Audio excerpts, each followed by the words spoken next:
السلام علیکم ورحمۃ اللہ وبرکاتہ۔ نحمده ونصلي على رسوله الكريم، اما بعد۔ قابل قدر محترم حضرات، معزز نوجوان ساتھیوں، تذکرہ چل رہا ہے پیارے نبی صلی اللہ علیہ وسلم کے پیارے صحابہ کرام کا۔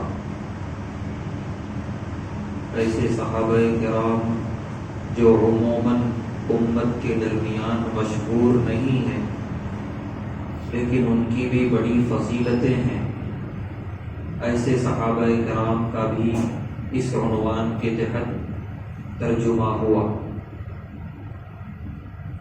کچھ احادیث باقی ہیں جو انشاءاللہ آج ترجمہ ہوگا۔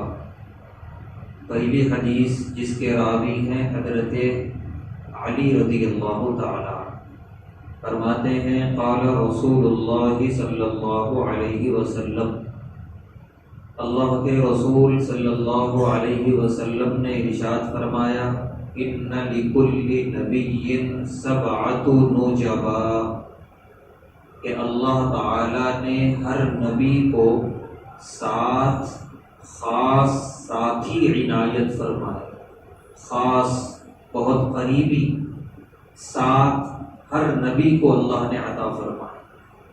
پھر آگے آپ نے ارشاد فرمایا وَأُعْطِيتُ أَنَا 14، کہ مجھے اللہ نے 14 خاص ساتھیاں عنایت فرمائے، 7 کا دوگنا 14۔ یہ 14 ہیں جو صحابہ کرام ہیں اور بڑے قریبی ہیں پیارے نبی صلی اللہ علیہ وسلم۔ اب حضرت علی رضی اللہ تعالی عنہ کے شاگردوں نے پوچھا کہ من ہم، وہ 14 کون ہیں جو پیارے نبی صلی اللہ علیہ وسلم سے بڑے قریب تھے؟ حضرت علی رضی اللہ تعالی عنہ نے فرمایا انا، ایک میں ہوں، وابنایا، اور میرے دونوں بیٹے حضرت حسن اور حسین رضی اللہ عنہما، وجعفر، اور حضرت جعفر رضی اللہ تعالی، وحمزہ، اور حضرت حمزہ رضی اللہ تعالی، وابو بکر، اور حضرت ابو بکر صدیق رضی اللہ تعالی، وعمر، اور حضرت عمر بن خطاب رضی اللہ تعالی، ومصعب بن عمیر، اور حضرت مصعب بن عمیر رضی اللہ تعالی، وبلال، اور حضرت بلال رضی اللہ تعالی، وسلمان، اور حضرت سلمان فارسی رضی اللہ تعالی، وعمار، اور حضرت عمار بن یاسر رضی اللہ تعالی، وعبد اللہ بن مسعود، اور حضرت عبد اللہ بن مسعود رضی اللہ تعالی، وابو ذر، اور حضرت ابو ذر غفاری رضی اللہ تعالی، والمقداد، اور حضرت مقداد بن معدی کرب رضی اللہ تعالی۔ ہم صحابہ کی جماعت میں اگر دیکھیں تو یہ جو 14 نام گنائے ہیں حضرت علی رضی اللہ تعالیٰ نے، یہ 14 بڑے قریب نظر آتے ہیں پیارے نبی صلی اللہ علیہ وسلم۔ جتنی مجلسیں ہیں، جتنے اسفار ہیں پیارے نبی صلی اللہ علیہ وسلم کے، ہر سفر اور ہر مجلس میں ان میں سے کوئی نہ کوئی ضرور آپ کے ساتھ ہوتے تھے اور موجود رہتے تھے۔ اور یہ سب وہ ہیں جنہوں نے بڑی بڑی قربانیاں پیش کی ہیں اسلام کے لیے۔ ان میں سے بعض تو وہ ہیں جو خود بھی شہید ہو گئے، اور جو شہید نہیں بھی ہوئے تو انہوں نے بڑی قربانی پیش کی، جیسے حضرت ابو بکر صدیق رضی اللہ تعالیٰ عنہ، حضرت علی بن ابی طالب رضی اللہ تعالیٰ عنہ، وغیرہ۔ بہرحال یہ 14 لوگوں کی جماعت ہے جو بڑے چنندہ ہیں صحابہ کی جماعت۔ اس کے بعد کی روایت، راوی ہیں حضرت خالد بن ولید رضی اللہ تعالی، فرماتے ہیں کان بینی و بین عمار بن یاسر کلام، کہ میرے درمیان اور حضرت عمار بن یاسر رضی اللہ تعالی عنہ کے درمیان کچھ بات ہو گئی، کچھ بات اختلافات ہوتے ہیں، انسانیت ہے، تو کچھ دونوں کے درمیان کوئی ایسی بات ہو گئی جو دونوں کے نقطۂ نظر کے خلاف تھی۔ حضرت عمار رضی اللہ تعالیٰ عنہ نے پیارے نبی صلی اللہ علیہ وسلم کی خدمت میں بات رکھ دی کہ میرے اور حضرت خالد بن ولید رضی اللہ تعالی عنہ کے درمیان کسی بات کو لے کر اختلاف ہوا ہے، نقطۂ نظر کا اختلاف۔ پیارے نبی صلی اللہ علیہ وسلم نے فرمایا من عادى عمارا عاداه اللہ، حضرت عمار رضی اللہ تعالی عنہ سے جو دشمنی کرے گا اللہ اس سے دشمنی کرے گا۔ اتنا بڑا مقام حضرت خالد بن ولید رضی اللہ تعالی عنہ کے مقابلے میں حضرت عمار رضی اللہ تعالی عنہ کا بظاہر دنیا کے اعتبار سے کوئی مقام نہیں تھا۔ حضرت خالد بن ولید رضی اللہ تعالی عنہ جنگجو تھے، کمانڈر تھے، دور جاہلیت سے چلتے آ رہے تھے، ان کی بہادری کا دبدبا تھا، روب تھا، وہ سردار گھرانے سے تعلق رکھتے تھے، مالدار تھے، سب کچھ تھا۔ اور حضرت عمار رضی اللہ تعالیٰ عنہ غلام تھے، اور غلام بنا کے بازاروں میں فروخت کیے گئے، بعد میں سیدنا ابو بکر صدیق رضی اللہ تعالیٰ عنہ نے خرید کے آزاد کیا۔ اور اتنے بیچارے بے یار و مددگار تھے کہ مکی زندگی میں بہت ظلم کیا ابو جہل نے ان کے اوپر، ان کے والدین کے اوپر۔ سب سے پہلی شہیدہ اسلام کی راہ میں ان کی والدہ ہیں حضرت سمیہ رضی اللہ تعالیٰ عنہ، اور اس وقت ان کا ساتھ دینے والا کوئی نہیں تھا، اتنے مظلوم تھے، اتنے بیچارے دبے کچلے تھے۔ کہاں خالد بن ولید رضی اللہ تعالیٰ عنہ، کہاں حضرت عمار رضی اللہ تعالیٰ عنہ۔ دنیاوی اعتبار سے دیکھا گیا تو دونوں میں کوئی برابری ہی نہیں ہے، ایک آسمان ہے اور ایک زمین۔ لیکن پیارے نبی صلی اللہ علیہ وسلم نے کس کی حمایت فرمائی؟ حضرت عمار رضی اللہ تعالیٰ عنہ۔ فرمایا جو ان سے دشمنی کرے گا اللہ اس سے دشمنی کرے گا۔ حضرت خالد بن ولید رضی اللہ تعالیٰ عنہ فرماتے ہیں فخرجت، کہ پیارے نبی صلی اللہ علیہ وسلم کی مجلس سے میں نکلا، فما كان شيء احب الي من رضا عمار، اس دن کے بعد سے لے کر حضرت عمار سے زیادہ پسندیدہ کوئی نہیں تھا میرے نزدیک۔ پیارے نبی صلی اللہ علیہ وسلم نے جب ان کی حمایت فرما دی، بات ختم ہو گئی، اب وہ سب سے پسندیدہ تھے، وہ اختلاف سب ختم، دل بالکل صاف، اور اس دل پہ محبت آ گئی حضرت عمار رضی اللہ تعالیٰ۔ اسے کہتے ہیں دل کی صاف جماعت۔ ذرا سا کسی بات کو لے کر نقطۂ نظر کا اختلاف ہوا اور پیارے نبی صلی اللہ علیہ وسلم نے حمایت فرما دی۔ آج کا زمانہ اگر ہوتا، ایک کی حمایت ہوئی دوسرا اور دشمنی میں اتر آتا، آپ بھی ادھر ہی نظر آ رہے ہیں، اسی کا ساتھ دے رہے ہیں، اسی کے حق میں باتیں کر رہے ہیں، آپ سے بھی دشمنی آج سے۔ لیکن حضرت خالد بن ولید رضی اللہ تعالیٰ عنہ صحابہ کی جماعت کے فرد تھے، بے تکلف، زبان اور دل کے بالکل صاف، وہاں سے نکلے ہیں اور پھر زندگی بھر محبت انہوں نے اپنے دل میں پیدا کر لی حضرت عمار رضی اللہ تعالیٰ عنہ۔ یہ بہت بڑی دلیل ہے صحابہ کرام کی جماعت کے دلوں کی صفائی۔ اس کے بعد کی روایت جس کے راوی ہیں حضرت ابو عبیدہ بن جراح رضی اللہ تعالیٰ عنہ، فرماتے ہیں کہ میں نے پیارے نبی صلی اللہ علیہ وسلم سے سنا ہے، یقول، آپ ارشاد فرما رہے تھے، خالد سیف من سیوف اللہ، کہ خالد بن ولید رضی اللہ تعالیٰ عنہ اللہ کی تلواروں میں سے ایک تلوار ہے۔ بس اتنا فرمانا تھا کہ ان کا لقب پڑ گیا سیف اللہ، خالد سیف اللہ، اللہ کی تلوار۔ چنانچہ اللہ کی تلوار تو تھے ہی، جنگجو تھے، اور میدان جہاد میں اتر جاتے تھے تو تہلکہ مچا دیتے تھے۔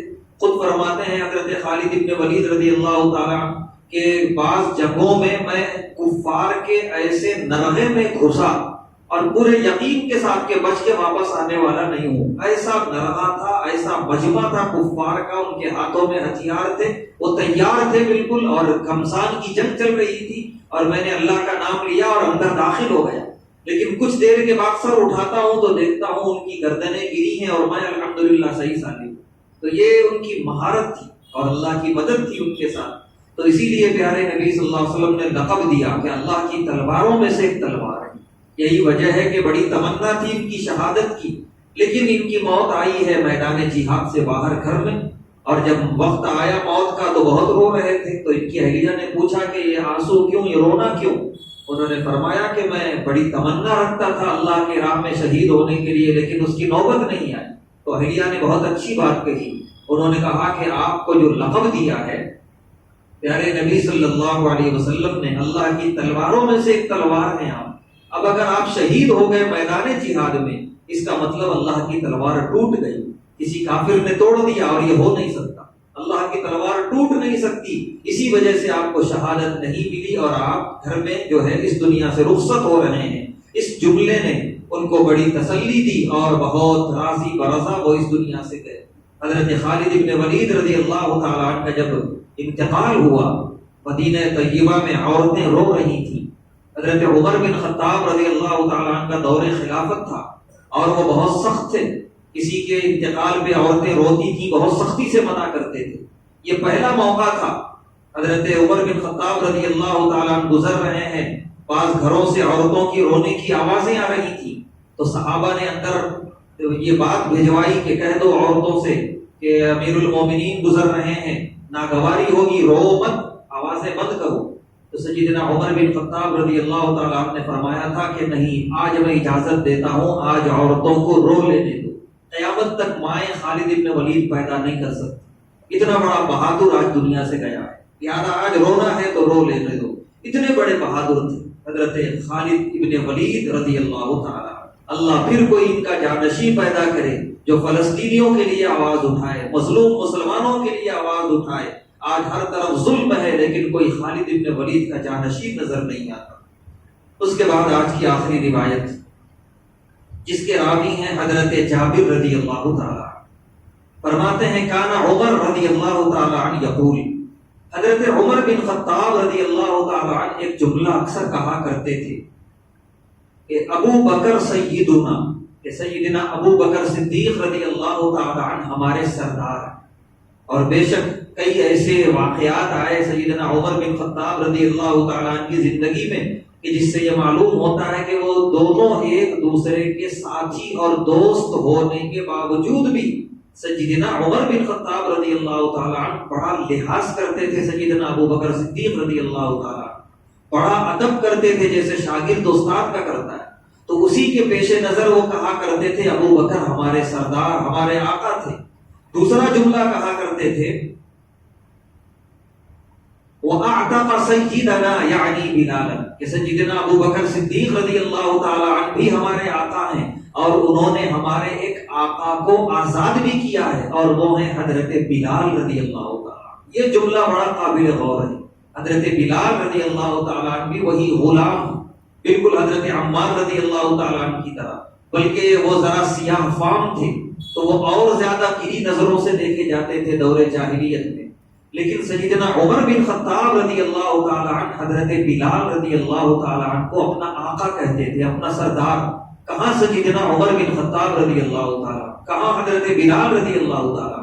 چنانچہ دور خلافت میں جب بھی حضرت بلال رضی اللہ تعالیٰ عنہ تشریف لاتے، سیدنا عمر بن خطاب رضی اللہ تعالیٰ عنہ ان کے استقبال میں کھڑے ہو جاتے اور کہتے جاء سیدنا، ہمارے سردار آئے ہیں، ہمارے آقا آئے ہیں۔ ایک مرتبہ سوال کرنے والوں نے سوال کیا کتنا بڑا مقام دے رہے ہیں آپ حضرت بلال رضی اللہ تعالیٰ عنہ کو؟ انہوں نے فرمایا یہ مقام میرے حبیب نے دیا ہے، پیارے حبیب صلی اللہ علیہ وسلم نے یہ مقام دیا ہے تو میں کیوں نہ دوں؟ تو سیدنا ابو بکر صدیق رضی اللہ تعالیٰ عنہ جو افضل البشر بعد الانبیاء ہیں، انبیاء کے بعد بشر اور انسانوں میں سب سے افضل، ان کو بھی آقا کہہ رہے ہیں۔ اور جن کو دور جاہلیت میں دنیا سب سے نیچی نظر سے دیکھتی تھی حضرت بلال رضی اللہ تعالیٰ عنہ، ان کو بھی آقا کہہ رہے ہیں۔ یہ صحابیت کی سوچ تھی، یہ صحابہ کرام کا تصور تھا۔ ان کے پاس معیار مال و دولت نہیں تھا، معیار سرداری اور گھرانہ نہیں تھا، معیار تھا تقویٰ، معیار تھا اللہ اور اللہ کے رسول صلی اللہ علیہ وسلم کے نزدیک ان کا قرب۔ جب چاہے وہ جہاں کے بھی رہنے والے ہوں،